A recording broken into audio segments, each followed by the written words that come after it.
నమస్కారం. నేను మీ సిరి. ఈరోజు కథ మిస్టర్ విలన్ పార్ట్ 21. ఇక కథలోకి వెళ్తే, దేవ్ అమ్మ నాన్నని మీరు షూట్ చేయలేదు కదా? నిజం చెప్పండి నాన్న. అశ్వి అడిగిన ప్రశ్నకు కిరణ్ ఒళ్ళంతా చెమటలు పట్టాయి. అతని ఆలోచనలు 16 ఏళ్ల వెనక్కి వెళ్ళాయి. 16 ఏళ్ల క్రితం దేవ్ తల్లి చనిపోయిన రోజు. దేవ్ ఇంటి ముందు కారాపాడు సూరజ్. అతని పక్క సీట్లో కూర్చున్నాడు కిరణ్. సూరజ్, నువ్వు చేస్తుంది న్యాయం కాదు. ఈ నేరం చేయడం నా వల్ల కాదు. టెన్షన్ పడుతూ అన్నాడు కిరణ్. నేను నీకు ఆల్రెడీ చెప్పాను కిరణ్. నీ కొడుకు ప్రాణమా, దేవ్ తల్లిదండ్రుల ప్రాణమా, రెండిట్లో ఏదో ఒకటి డిసైడ్ చేసుకో అని. నువ్వు వీళ్ళని చంపకపోతే అక్కడ నీ ఒక్కగానొక్క కొడుకు ప్రాణం గాల్లో కలిసిపోతుంది. ఫోన్ చేయనా అని ఫోన్ చేతిలోకి తీసుకున్నాడు సూరజ్. వద్దు, నా కొడుకుని ఏం చేయొద్దు. నువ్వు చెప్పినట్టే చేస్తాను అన్నాడు కిరణ్ భయపడుతూ. సూరజ్ కిరణ్ చేతిలో గన్ పెట్టాడు. వణుకుతున్న చేతులతో గన్ తీసుకుని కార్ దిగాడు. దేవ్ ఆగు! పరిగెడుతున్న దేవ్ను పట్టుకోవడానికి బయటకొచ్చాడు లోకేష్. గోడ పక్కకి దాక్కుని చూస్తున్న సూరజ్ కిరణ్ షూట్ అని సైగ చేశాడు. కిరణ్ ఒళ్ళంతా చెమటలు పడుతుండగా భయంతో వణికిపోతూ చూస్తుంటే, నీ కొడుకు చస్తాడు అన్నాడు ఫోన్ చూపిస్తూ. కిరణ్ వణుకుతున్న చేతులతో లోకేష్కి గురిపెట్టి షూట్ చేయగా లోకేష్ కింద పడిపోయాడు. ఏమండి? రోహన్ని ఎత్తుకుని అరుస్తూ బయటికొచ్చింది దేవ్ తల్లి దేవిక. కిరణ్ షూట్ చేయలేక భయంగా చూస్తుంటే సూరజ్ కిరణ్ చేతిలో గన్ లాక్కున్నాడు. సూరజ్ చేతిలో గన్ గమనించిన దేవిక షాక్తో చూస్తుండగానే కిరణ్ వెనుక నిలబడి దేవిక గుండెల్లో షూట్ చేశాడు సూరజ్. దేవిక అక్కడే ప్రాణాలు వదలగా బెదిరిపోయి చూస్తున్న కిరణ్ను లాక్కొని వెళ్ళి కార్ స్టార్ట్ చేశాడు సూరజ్. వాళ్ళిద్దరిని షూట్ చేసింది నువ్వే. నా పేరెక్కడా బయటికి రాకూడదు. నీ నోటి నుండి నిజం వచ్చిన మరుక్షణం నీ కొడుకు ప్రాణాలతో ఉండడు, గుర్తుపెట్టుకో. సూరజ్ మాటలు కిరణ్ చెవుల్లో మార్మోగుతుంటే గతం నుండి బయటకొచ్చి టెన్షన్గా చెమటలు తుడుచుకుంటూ అశ్వి దేవుల వైపు చూశాడు. నాన్న, ఏం చెప్పవేంటి అన్న అశ్వి మాటలకు వాళ్ళని నేనే షూట్ చేశాను అన్నాడు కిరణ్. నాన్న, మీరు అలా చేయలేరు, నాకు తెలుసు. మిమ్మల్ని ఎవరైనా భయపెట్టారా? ఎవరూ భయపెట్టలేదు. అలా చేయాల్సిన అవసరం వచ్చింది, చేశాను అన్నాడు కిరణ్. చంపేసేలా చూస్తున్న దేవ్ చూపులను తప్పించుకుంటూ, నాన్న, అలా ఇలా చంపగలిగారు మీరు? ఎందుకు చంపారు అంది అశ్వి ఏడుస్తూ. నేనేం చెప్పలేను. అప్పుడున్న పరిస్థితుల్లో అలా చేయాల్సి వచ్చింది అన్నాడు కిరణ్ మొహం తిప్పుకొని. ఒక మనిషి ప్రాణం ఇలా తీయాలనిపించింది నాన్న. మీరు చేసిన తప్పు వల్ల ఇప్పుడు నేను శిక్ష అనుభవించాల్సి వస్తుంది. ఏడుస్తూ దేవి వైపు చూసింది. రక్తంగా మారిన ఎర్రని అతని కళ్ళలో నీళ్లు చేరాయి. ఇంకా ఒక్క క్షణం అక్కడ ఉండలేక వెళ్ళి కారులో కూర్చుంది అశ్వి. కిరణ్ బాధగా చైర్లో కుప్పకూలిపోయాడు. కిరణ్ వైపు ఆగ్రహంగా చూస్తూ వెళ్ళి కారులో కూర్చొని స్టార్ట్ చేశాడు దేవ్. ఇంటికి చేరే వరకు ఇద్దరూ మౌనంగానే ఉన్నారు. దేవ్ వైపు చూసే ధైర్యం కూడా చేయలేకపోయింది అశ్వి. తనకి చాలా గిల్టీగా, బాధగా అనిపించింది. కార్ దిగి సైలెంట్గా తన గదికి వెళ్ళిపోయింది. ఆ రోజంతా భారంగా గడిచింది ఇద్దరికి. డిన్నర్ చేసి తన గదికి వెళ్తూ అశ్వి గది నుండి వస్తున్న జయాను గమనించి తన దగ్గరికి వెళ్ళాడు దేవ్. ఆంటీ, అశ్వితను నా రూమ్లో పడుకోమని చెప్పండి. ఒంటరిగా ఉండడం వల్ల పీడకలతో భయపడుతుంది. డే టైం తనిష్టం. సరే బాబు, నేను చెప్తాను అంది జయ చిన్నగా నవ్వుతూ. పడుకోవడానికి బెడ్షీట్ సర్దుతుంది అశ్వి. అశ్విత, దేవబాబు నేను మీ గదిలో పడుకోమన్నాడు. అక్కడికి వెళ్ళి పడుకో అంది. లేదంటీ, నాకు ఇక్కడే బాగుంది. అయినా ఆయన వెళ్ళమంటే వెళ్ళాలి, రమ్మంటే రావాలా? నాకంటూ మనసు లేదా అంది. అప్పుడేదో కోపంలో అన్నారు. నువ్వు బాబు దగ్గర ఉండడమే నీకు మంచిది. ఎలాంటి భయం లేకుండా నిశ్చింతగా ఉండొచ్చు అంది. అశ్వి అలాగే చూస్తుంటే, లే తల్లి, దేవబాబు నిన్ను సపోర్ట్ చేస్తున్నారు. అలాంటప్పుడు ఆయన మాటను వినకపోతే కోపం వస్తుంది. పద పద. అశ్వి చేయి పట్టుకుని దేవ్ గది దగ్గరికి తీసుకువెళ్ళింది. లోపలికి వెళ్ళు, గుడ్ నైట్. అశ్వి తల మీద ప్రేమగా చేయి వేసి అంది జయ. సరే అని అశ్వి తల ఆడించగా తన గదికి వెళ్ళిపోయింది జయ. అశ్వి లోపలికి వెళ్ళేసరికి దేవ్ ల్యాప్టాప్లో ఏదో వర్క్ చేస్తున్నాడు. అశ్వి సైలెంట్గా వెళ్ళి బెడ్పై వాలిపోయింది. దేవ్ తన వైపు ఒక లుక్ ఇచ్చి మళ్ళీ వర్క్లో మునిగిపోయాడు. గాఢ నిద్రలో ఉన్న రిషి, వీడు నా మేనల్లుడు, ఇప్పుడు నాకు కాబోయే అల్లుడు. రిషి భుజంపై చేయి వేసి ఒక వ్యక్తి చెప్తుంటే, దీపక్, మహి రెడీ అయింది, పద వెళ్దాం అని మరో వ్యక్తి మాటలు రిషి కళ్ళ ముందు మెదులుతుంటే వాళ్ళని గుర్తు చేసుకోవడానికి ప్రయత్నిస్తూ నిద్రలో అటూ ఇటూ కదులుతూ ఉన్నాడు. అర్జున్ తనని గమనించి దగ్గరకొచ్చాడు. రిషి, రిషి అని తట్టి లేపగా కంగారుగా కళ్ళు తెరిచాడు రిషి. ఏమైంది రిషి, అలా అయ్యావేంటి అడిగాడు అర్జున్ ఆందోళనగా. వీళ్ళ మాటలు విని దగ్గరకొచ్చింది అమి. ఏమో అర్జున్, కళ్ళలో ఎవరో మసకగా కనిపించారు. ఎవరో దీపకంట. నేను మేనల్లుడిని, ఇప్పుడు కాబోయే అల్లుడిని అని ఏదో చెప్తున్నాడు. ఇంకా మహి అనే పేరు కూడా వినిపించింది. వాళ్ళెవరో నాకు అర్థం కావడం లేదు. ఆలోచిస్తూ తల పట్టుకున్నాడు రిషి. ఆమెకి మహి మాటలు గుర్తుకొచ్చాయి. అంటే ఆ అమ్మాయి చెప్పింది నిజమే అన్నమాట. మనసంతా ఏదోలా అనిపించింది. అంటే వాళ్ళు నీ ఫ్యామిలీ అయ్యుండొచ్చు రిషి. ఈ పేర్లతో ఎవరైనా ఉన్నారో కనుక్కోవాలి అన్నాడు అర్జున్ ఆమె వైపు చూస్తూ. హా అవునన్నయ్య అంది ఆమె నవ్వు పులుముకొని. వాళ్ళిద్దరికీ నిజంగానే ఎంగేజ్మెంట్ అయినట్టుంది. ఇక నేను రిషికి దూరంగా ఉండాలి. తనని తన ఫ్యామిలీకి దగ్గర చేయాలి. బాధగా నిట్టూరిస్తూ తన గదిలోకి వెళ్ళింది అమి. కాసేపటికి అందరూ బేకరీకి వెళ్ళారు. అమి, ఈరోజు నాకు కేక్ చేయడం నేర్పించాలి అన్నాడు రిషి నవ్వుతూ. నీకెందుకు రిషి? నువ్వేం పర్మనెంట్గా ఇక్కడే ఉండిపోగా. నేర్చుకోవాల్సిన అవసరం లేదు. అక్కడి నుండి వెళ్ళిపోయింది అమి. ఏమైంది ఇలా మాట్లాడుతుంది? తనలో తానే అనుకుంటూ అర్జున్కి హెల్ప్ చేయడానికి వెళ్ళాడు రిషి. ఆమె వెనక్కి తిరిగి రిషి వైపు బాధగా చూస్తూ ఉంది.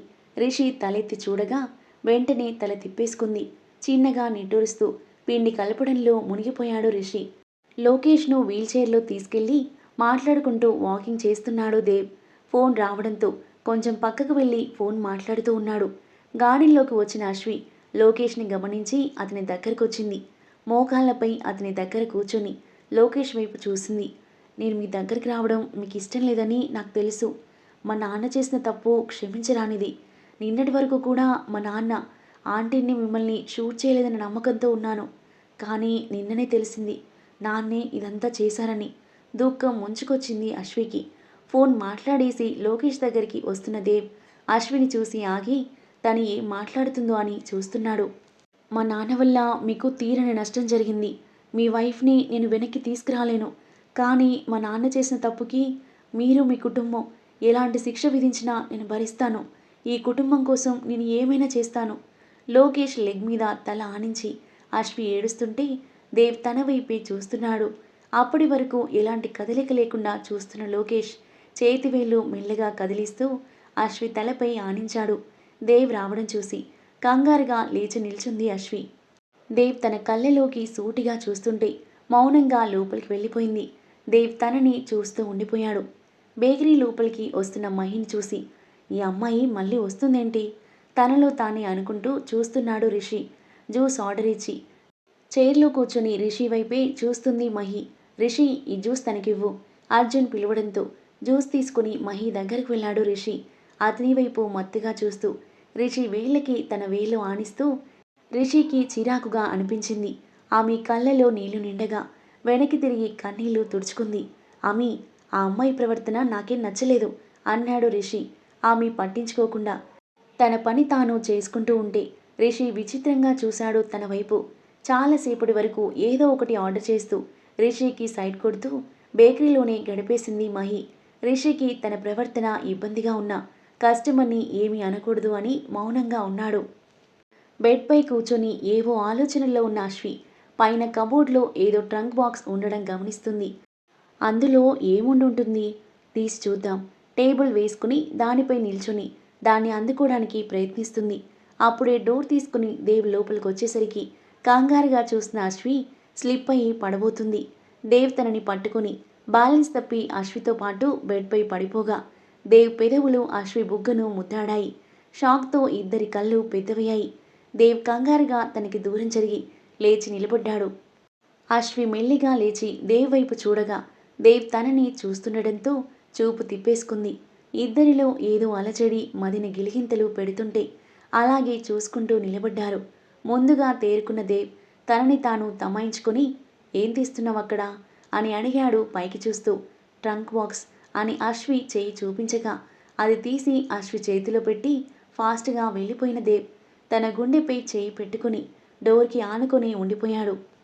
అశ్వి కూడా తన హృదయంపై చేయి వేసుకుని బెడ్పై కూర్చొని అమాంతం పెరిగిపోయిన తన గుండె వేగాన్ని అదుపు చేయడానికి ప్రయత్నిస్తుంది. ఏదో కొత్త ఫీలింగ్తో ఇద్దరి మనసులు గాల్లో తేలిపోతుంటే కాసేపు అలాగే ఉండిపోయారు. జయ అశ్వి రూమ్ వైపు వస్తూ కనిపించడంతో దేవ్ తన గదికి వెళ్ళిపోయాడు. టీ తీసుకుని అశ్వి గదిలోకి వచ్చింది జయ. ఊహల్లోంచి బయటికి వచ్చిన అశ్వి ట్రంక్ బాక్స్ ఓపెన్ చేసి చూస్తుంది. అందులో అన్ని రంగుల ఉలెన్ దారాల బండిల్స్, నిట్టింగ్కి వాడే పరికరాలు ఉన్నాయి. అశ్వికి టీ అందించి తను తాగుతూ ఉంటే నవ్వుతూ పక్కన కూర్చుంది జయ. దేవి వాళ్ళ పెదనానమ్మ అప్పుడప్పుడు ఇక్కడికొచ్చేవారు. జగదమ్మ మేడం వల్ల అక్కగారు.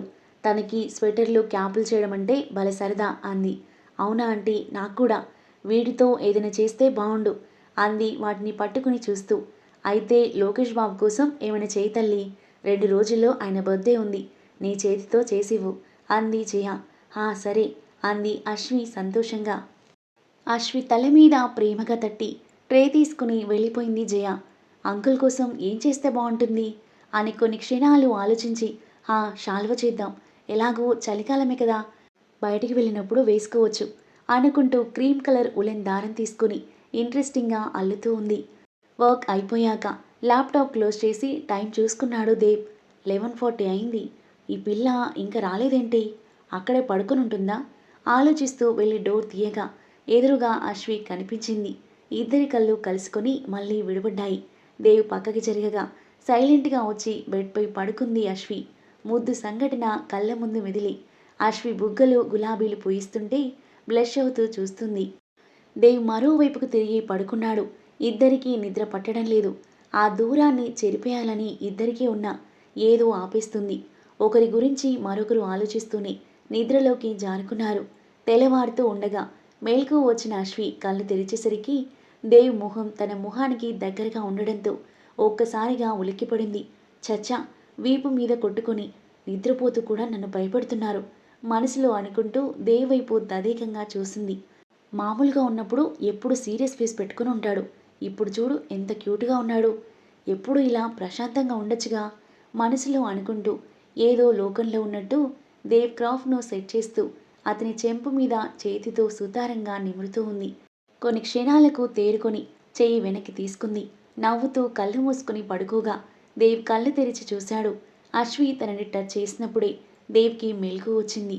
తను ఏం చేస్తుందో చూద్దామని నిద్ర నటించాడు. క్యూట్గా పడుకున్న అశ్విని నవ్వుతూ చూసి ఆమె చెయ్యి తన గుండెకి ఆనించుకుని కళ్ళు మూసుకున్నాడు. దేవ్ అశ్విల మధ్య దూరం తగ్గి ఇద్దరూ దగ్గర అనున్నారా? తన తల్లిని చంపింది కిరణ్ కాదు సూరజ్ అనే నిజాన్ని దేవ్ తెలుసుకునున్నాడా? అద్భుతమైన కథనంతో ఇంట్రెస్టింగ్గా సాగే ఈ కథ యొక్క నెక్స్ట్ ఎపిసోడ్ కోసం మన నెక్స్ట్ వీడియో చూడండి. కథ నచ్చితే లైక్ చేయండి. ఇంకా ఇలాంటి ఇంట్రెస్టింగ్ స్టోరీస్ కోసం మన ఛానల్ని సబ్స్క్రైబ్ చేయండి. Thank you for listening.